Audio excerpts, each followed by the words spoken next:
One of the most accurate things that any candidate from either party said during the campaign came from Joe Biden. Just some of the possible tests that President Obama could face over the next several months.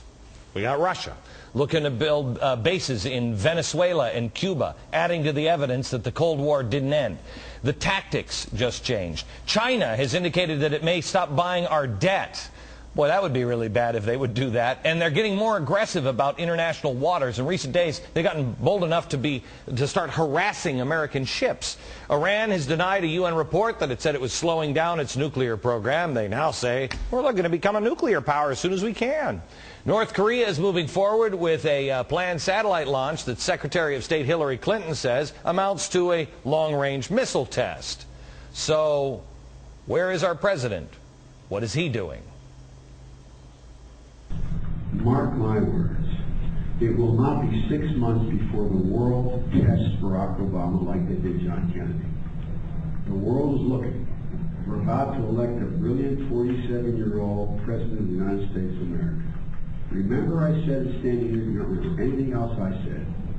Watch, we're going to have an international crisis, a generated crisis, to test the mettle of this guy. And he's going to have to make some really tough, I don't know what the decision's going to be. But I promise you it will occur. As a student of history and having served with 7 presidents, I guarantee you it's going to happen. You know, he also went on in that same speech to say he's going to make what looks like the wrong decision, but I ask you to stand with him. It's going to look wrong, but it'll be right in the end, so stand with him. What does that even mean?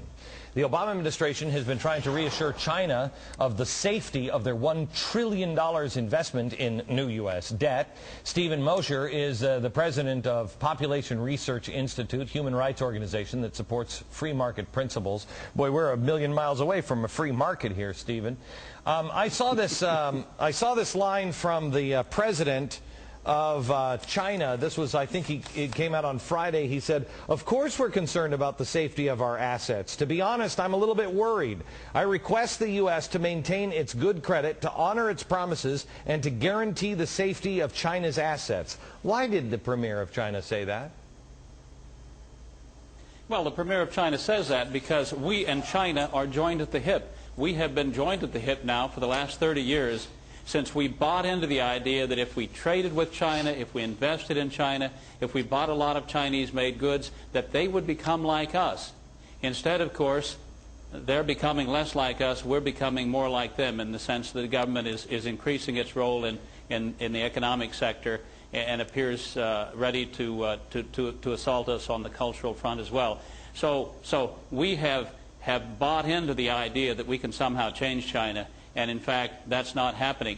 What we have on the Chinese part is this giant vendor export scheme where the Chinese government keeps its wages down for its own workers and sends over tens of billions of dollars of manufactured goods to the United States, which we buy, sending those tens of billions of dollars to China, which in turn buys U.S. Treasury bonds and securities, propping up the U.S. dollar, depressing the value of the yuan, and keeping the wages in China low. So they're funding their exports. Okay, so Stephen, here's the problem I mean, help me explain this, or make this fear go away.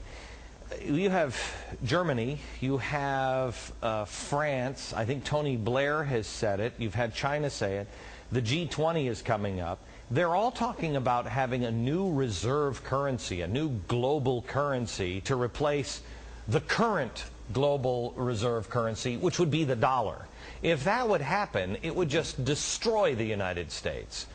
Are we seriously, is this some sort of game that everybody's playing? What is it? What is the end game here? What's really going on?